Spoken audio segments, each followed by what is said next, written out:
Of all the characters in the lands between, there is none more mysterious or intriguing than Ranni. As the daughter of Queen Rennala and an Empyrean to be the next in line to become Elden Lord, and the rebellious nature to go against her own two fingers and the greater will, we're going to take a closer look at the mysterious and rebellious nature of Ranni the Witch. We first hear of Ranni as she announces herself as the witch Renna at the First Church of America after we receive Torrent, or rather his whistle, to conjure him. She said that she had heard tales that someone was roaming the lands between, and she investigated into the matter and come across us as we seem to be the person that is able to conjure Torrent. A pleasure to meet thee, Tarnished. I am the witch Renna. I'd heard tell of a Tarnished hurtling about atop a spectral steed, and upon looking into the matter, the talk, I surmise, is of thee. Thou art possessed of the power, no? To call forth a spectral steed named Torrent. Ah, as I had hoped. I was entrusted this for thee, by Torrent's former master. 'Tis a bell for calling forth spirits. Summon them with it. From ash and return to the Erdtree, the spirits will obey thine command but briefly, as they recall battles past. Now it is thine, to do with as thou wishest. Forgive mine intrusion, Tarnished. I doubt we shall again meet. But all the same, learn well the lands between. How long will it be, I wonder, before the Tarnished tire of obeisance to the two fingers?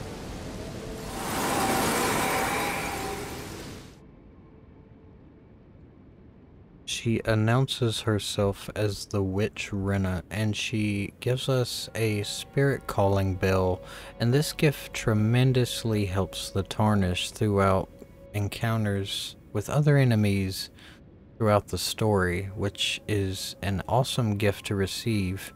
And she also kind of plants that little seed. I wonder how long it'll take before you grow tired of the two fingers.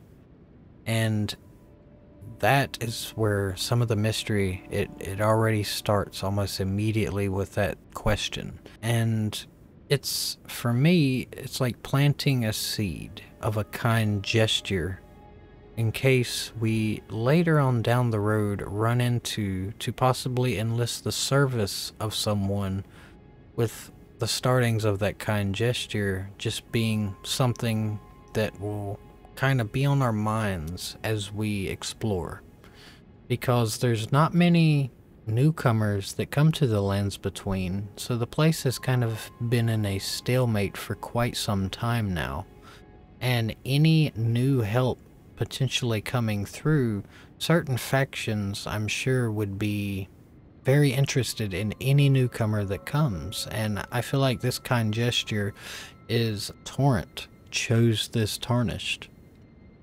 And I knew Torrent's former master, and I respect Torrent's opinion, more or less to say.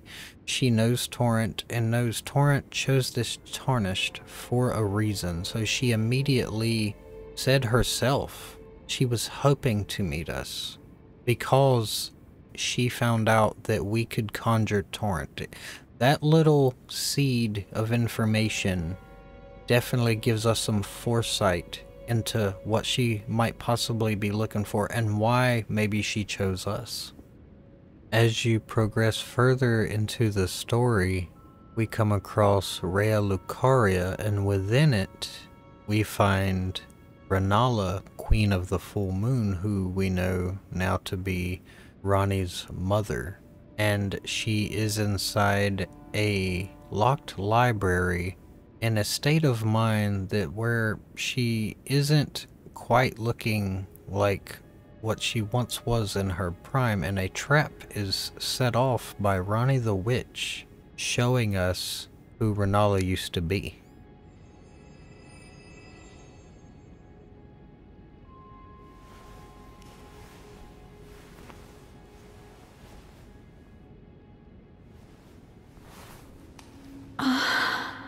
My beloved, have no fear. I will hold thee. Patience. Ye will be countless born, forever and ever.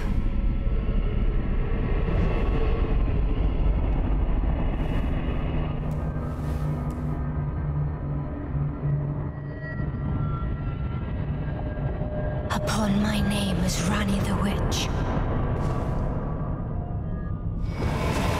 Mother's rich slumber shall not be disturbed by thee. Foul trespasser. Send word far and wide.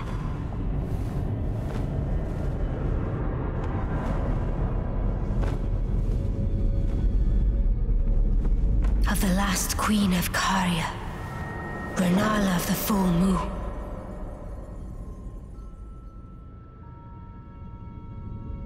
And the majesty of the night she conjureth.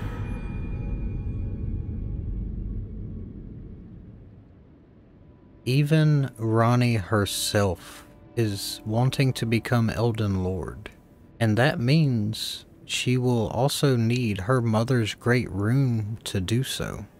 And in the midst of collecting all of the other great runes, you must have them all to become Elden Lord, and this is her way of, number one, someone earning their place to become Elden Lord, as her mother in her prime was not so easy to defeat.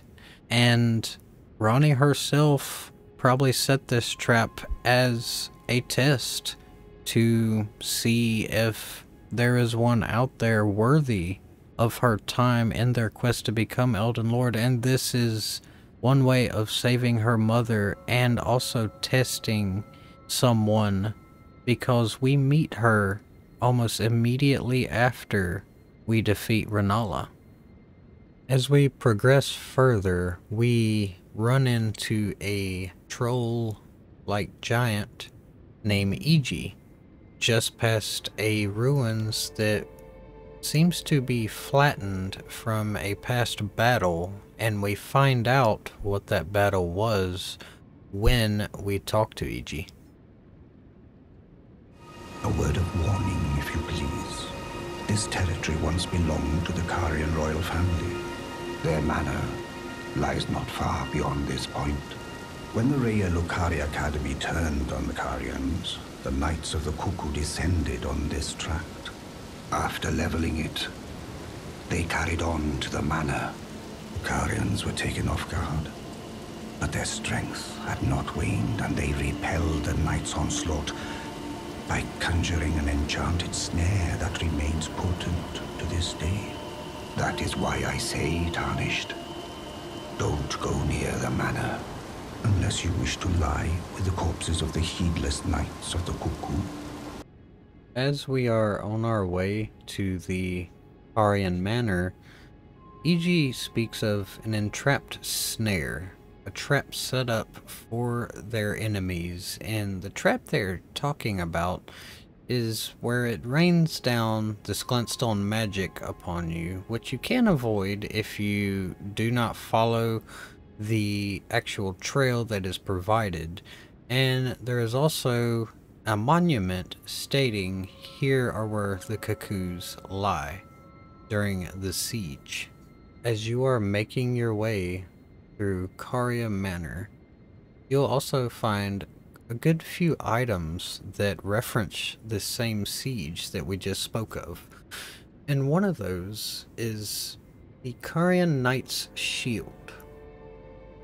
Excels when facing magic or holy attacks. Just who were these knights preparing to fight?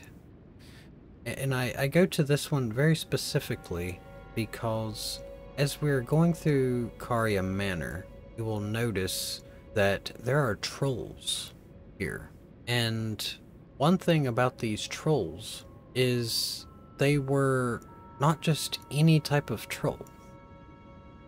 These were enchanted knights by the Caria royalty to protect them during the breaking of the oath from Raya Lucaria. As it says, the weapons of the trolls in service to the royal family of Caria, called into service when the queen invoked an oath they swore. The trolls are treated as true knights of Caria and fight arm in arm with their human comrades. And this is big because the trolls were outcasted and separated from giants, and there is a whole video worth of lore about them, but this is one of the things you will encounter through Caria Manor. And the reason I'm pointing this out is Caria Manor is well protected, which means that there is somebody there still ruling. They're still protecting this place. And another major run-in you'll have is you'll run in to a projection of Loretta. Loretta is a very, very powerful enemy that you have to get past in order to progress further into the manor. And it's a projection of some type of magic, because you actually fight the real Loretta when in the Halig tree, but this being a ghostly conjuring, and Rena gave you a bell to conjure beings like this, and we've already at Raya Lucaria with the queen Renala, we keep running into this same type of powerful magic. And it gives you a hint before you get there that you're about to run into this same being. I don't know if anybody caught these details or not, but this is very, very similar magic. And it does give you a little bit of power scaling too, that we'll talk about in a bit. After passing all of our enemies in Caria Manor that we were just warned by E.G., which we will get back to, we finally meet Ranni in her high-rise tower. Oh, again we cross paths. I believe I said my name was Rena when last we met. It pleaseth me to see Torrent hale and hearty, but tarnished. What business hast thou here? I have no memory of inking thee an invitation. No reason in particular thou claimest. Intriguing. Then mayhaps fate hath steered thee to this reunion. Wilt thou enter into my service? I am the witch Ranni. I stole death long ago, and search now for the dark path, that I might one day upend the whole of it, and rid the world of all that came before. Well, has that roused thy interest? I see. A choice well made. Thou art a rare sword. Not many would have accepted the offer, but I require as much of those under my command. I anticipate good work from thee. Good. Then I ask we proceed with haste. There is, in my service, a half-wolven warrior by the name of Blythe. I would have thee join him in searching for the hidden treasure of Nokron, the Eternal City. I have called for Blythe to greet thee below. Take from him the particulars. Ah, and there wilt thou find E.G., my war counselor, and Salavis, preceptor in the sorcerous arts also. Heed not their peculiarities. Feel secure in gaining from them what advantage thou canst. I am sure the others will be doing just the same. Speak with the three who await thee below. Thou needst not indulge them unduly, but they too wish to appraise thy worth. It hath been a passing long time since a newcomer entered my service after all. And after we meet her, we do go and meet E.G. and Blythe and Sylvis, who we find out E.G. the whole time was serving Ranni in her best interest, and him knowing those traps were there and all you have to go through the Carian Manor, he knew that there was a chance that we would run into Ranni, and she requires a very specific skill set. She's very intelligent, and you can tell she is very powerful as she is commanding some of the best warriors in the lands between, and sorcerers, and a war council of high renown, and they are eager to please her. Oh, so you were the one. Lady Ranni has explained everything. Again, I am E.G., the Carian royal family's dedicated blacksmith and Lady Ranni's war counselor. I'm told that you are searching for Nokron with Blythe. I will give you whatever guidance I can, and pray for your success. My apologies for the misleading words of warning. I never imagined that an audience, let alone service to Lady Ranni, was in your fate. I, for one, should have seen it, but I did not. Do forgive me, my fellow. Let us give all that we can of ourselves, together, for Lady Ranni. And then we get into Blythe, who is Ranni's shadow, a bound shadow that each Empyrean is assigned by the two fingers. And Blythe is on a whole different level of service to her, as his item reads. Blythe's gauntlets. Blythe, who served as Ranni's shadow, was a loyal ally who would defy destiny itself if it would have him turn upon his lady. I heard about you. Good to finally meet. Name's Blythe. Sworn sword to Mistress Ranni. Glad to have you aboard. Well, getting right to business. I'm situated in Limgrave right now. The eternal city of Nokron lies somewhere at the bottom of this land. I'm planning to go below through the well in the Mistwood. See if I can't find the road to Nokron from there.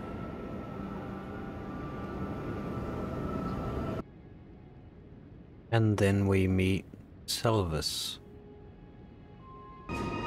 I see. You must be Ranni's new hireling.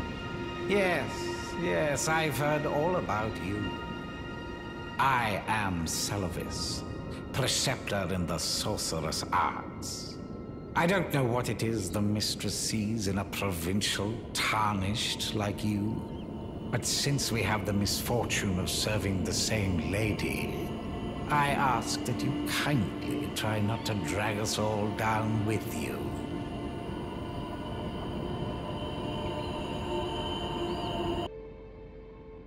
So we go to meet Blythe, who is in the Eternal City looking for an access point to the Nokron, which is the part above, just out of your reach. And he asks you, if you run out of answers, that you can go back to Sylvis, and you have to go meet a sorcerer in Limgrave that you may have met already, and give her a letter to find out some major information that leads you to your next mission and your way into Nokron. There you are, my apprentice. Shall we commence the lesson? Well. Sylvis is not a name I ever wanted to hear again. But fine. If it will help you, my apprentice, I offer my knowledge. The stars alter the fate of the Carian royal family, and the fate of your mistress, Ranni. But long ago, General Radahn challenged the swirling constellations, and in a crushing victory arrested their cycles. Now he is the force that repulses the stars. If General Radahn were to die, the stars would resume their movement, and so too would Ranni's destiny. So we find out that General Radahn, a very, very powerful shard bearer, and a shard bearer is the ones holding the pieces of the Elden Ring that was shattered. And Radahn is, out of all of them, the most powerful. So you can see why this is a problem.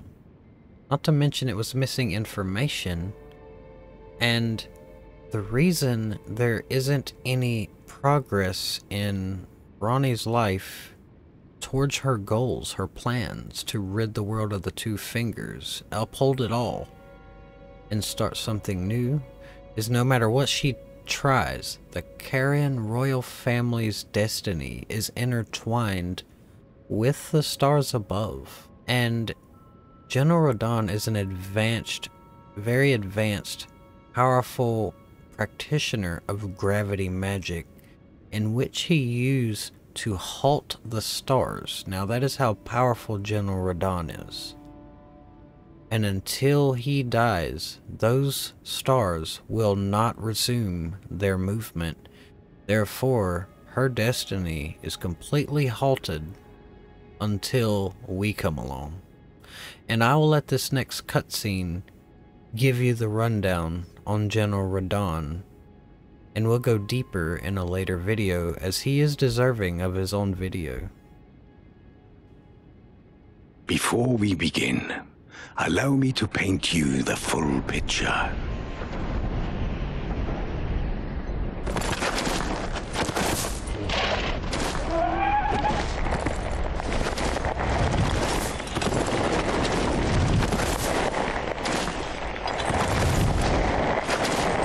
General Radahn is cursed ever to wander.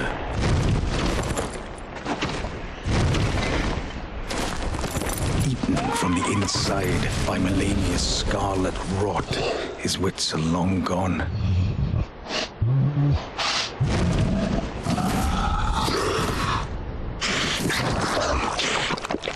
Now he gathers the corpses of former friends and foes alike, gorging on them like a dog.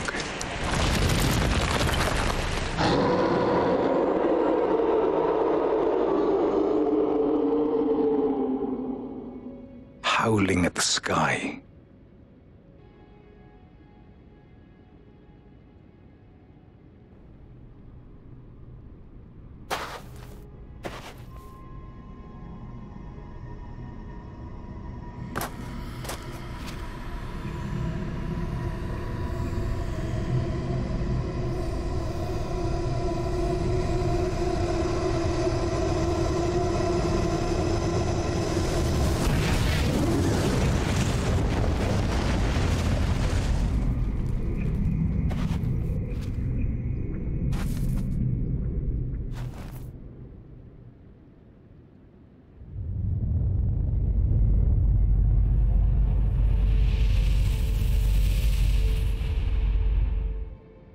When the stars decided to resume their movement when General Radahn fell, one of those stars landed in the lands between, puncturing a massive crater that happened to lead into Nokron, as they are intertwined with the destiny of the Carian family, therefore part of the destiny of Mistress Ranni. Now that we have found our way into Nokron, we are able to get Ranni her grand prize so that she may resume what she refers to as the Dark Path. So we headed into the crater, into Nokron, and when you get to Nokron, you notice that there is an eternal night sky that never changes. There's no sunlight, and it's a dark, eerie feeling, very unsettling feeling, as these people known as the Nox are quite different from everyone else in the lands between. And we find out that they had conjured a finger-slaying blade capable of killing representatives of the greater will known as the Two Fingers. As Ranni, her fate is tied with the Two Fingers, and she needs this blade to separate herself so that she may create her own path. Ah, it was thee, not blithe it seemeth. Even in my slumber I sensed it. It is in thy possession, is it not? The hidden treasure of Nokron. My thanks. Finally all the pieces are in place. Soon must I begin my journey. Upon the dark path only I may tread. Ah, but before I leave, I shall entrust thee with this.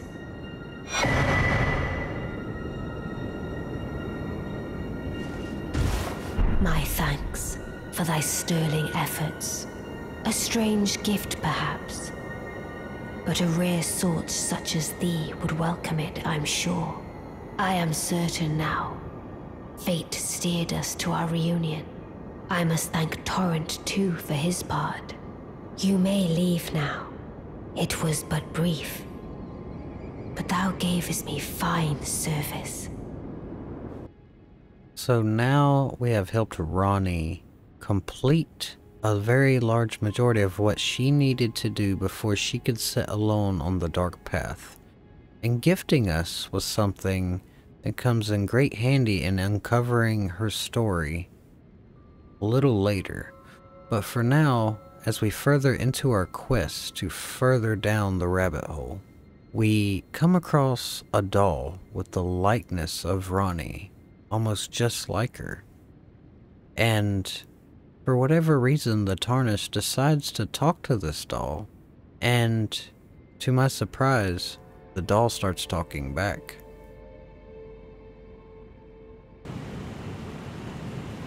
Oh, a dogged fellow, aren't we? Or is it merely thy habit to talk to dolls? Fine. Fine. I hadn't expected any soul to recognize me in this guise. But now the cat is out the bag. I cannot allow thee thy freedoms. Perform for me a service as recompense. Eliminate the baleful shadows which prowl these lands. The name of Ranni the Witch is already sullied by thee. I will not brook disobedience in this matter. So we coincidentally ran across a doll form of her, and I'm not sure if this works like a voodoo doll, but I believe it may. And she is now asking us to further our service to seek out one called the Baleful Shadows and eliminate him. And this is another task to further our service to her, as this is the last task we will see of her before we run into her again later in the story. O Shadow, thou art the last. Tell the Two Fingers that Ranni the Witch cometh to rend thy flesh with a fateful wound, ne'er to heal.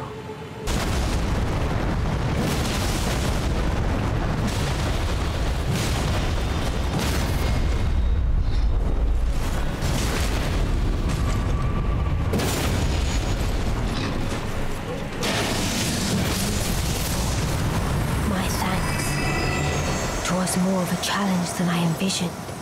Now I can finally stand before them. This is farewell, my dear. Tell Blythe and E.G. I love them. We have just received a key that goes to a chest that just so happened to unlock a ring, but just before we take a look at the ring we just obtained, we look at the doll and we notice the doll is just a husk The cold feeling is gone.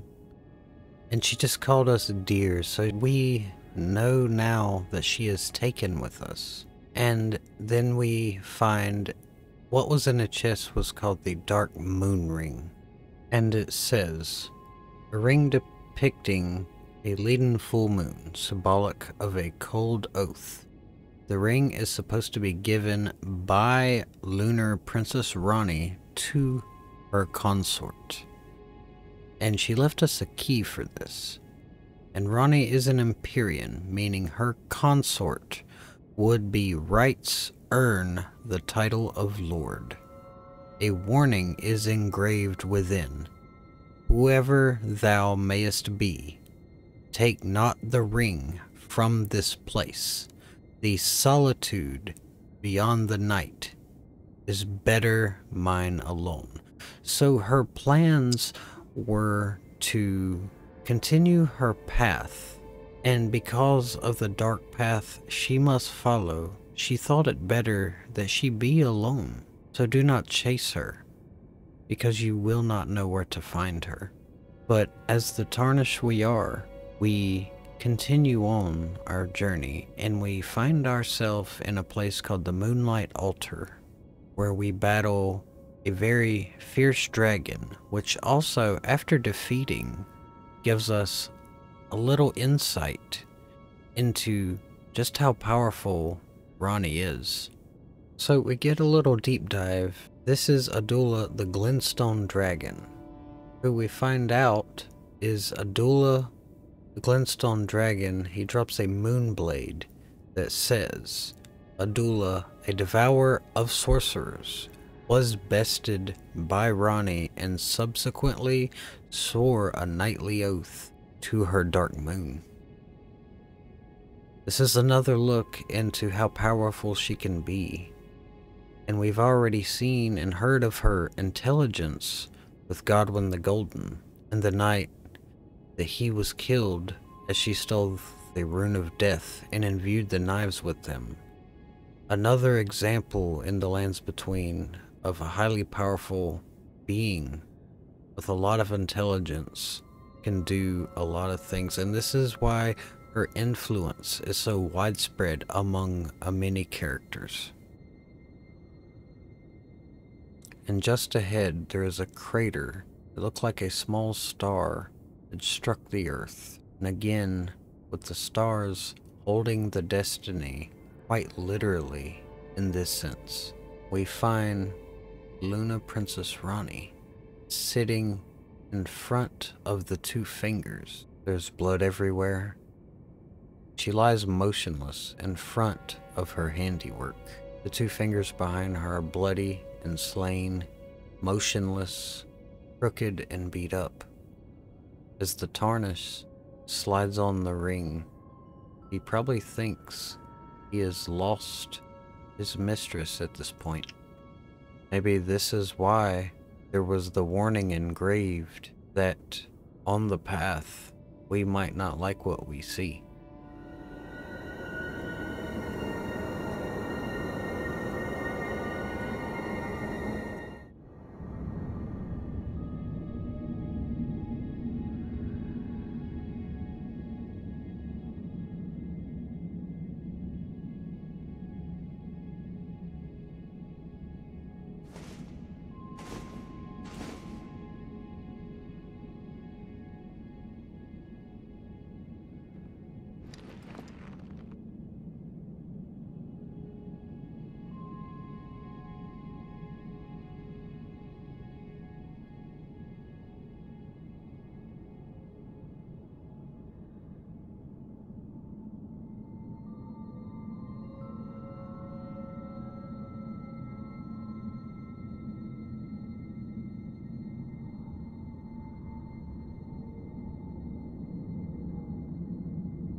It was thee who would become my lord.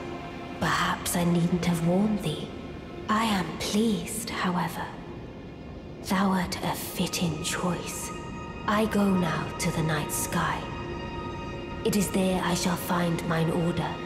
I bid thee travel the path of the Lord, and once all is done, we shall see each other once more.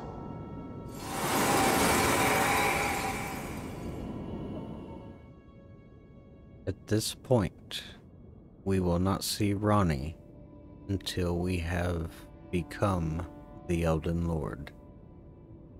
And once all is done, we are promised to see her once again, as she has chosen us to be with her, to serve eternally as her fair-fitted consort.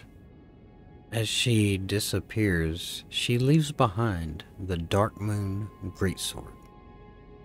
A moon greatsword bestowed by a Carian queen upon her spouse to honor long-standing tradition.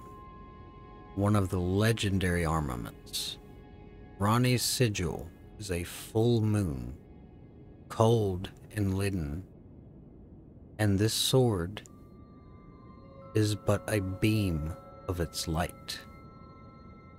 So this is meant to bestow upon a spouse, as we are going to be taken by Ranni if we become Elden Lord.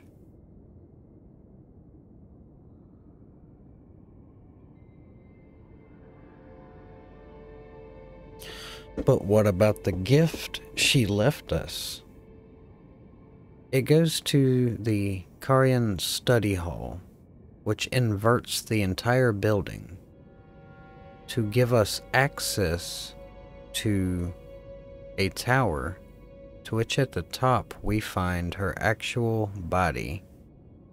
And what she did on the Night of the Knives, we believe, is she got rid of her flesh, her old form, to rid herself of the influence of the two fingers. As you can see, the centipede carved in her back, one half of another, carved in by the death rune imbued black knives. So now she may take on whatever future she pleases, as long as it's within the stars.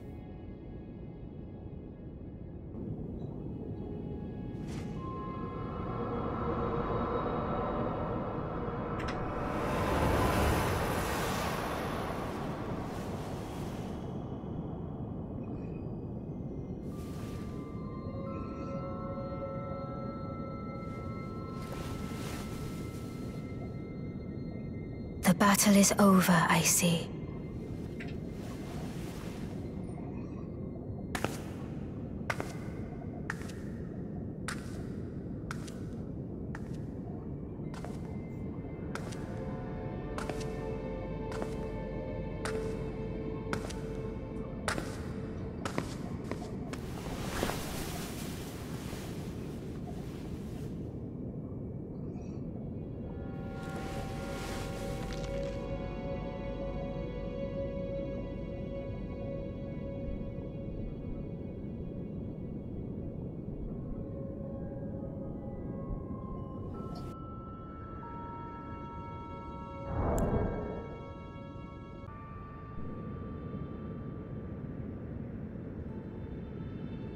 I do solemnly swear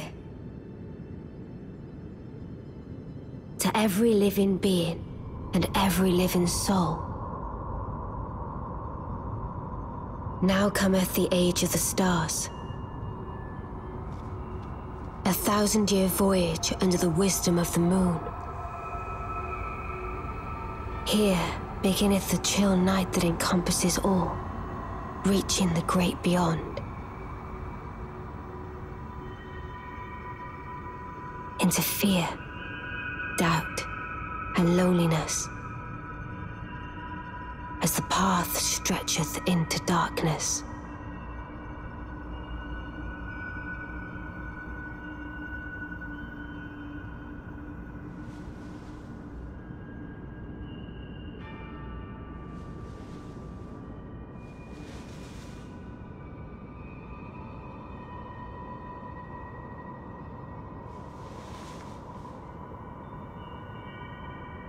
Well then, shall we?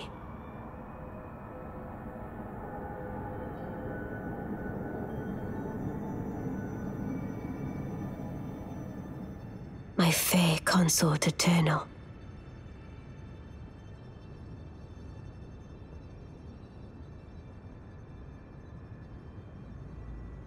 I made this video because during the Game Awards, it was said that Elden Ring had no good narrative, no story to follow.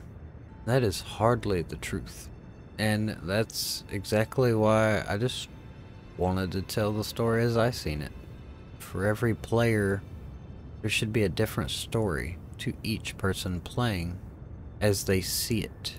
It's a relative story based off perspective, speculation, and what you understand and believe about it. And that's the beauty of Elden Ring. And this is just my favorite story within Elden Ring. And I want to hear you guys' thoughts on Ranni and her quest to become Elden Lord as you, the Tarnish, assist her. And add a little context to some stuff that can be speculated about. How do you see it? I want to hear it. And I do plan on making more. I hope you guys like the video, and I hope to see you in the next one.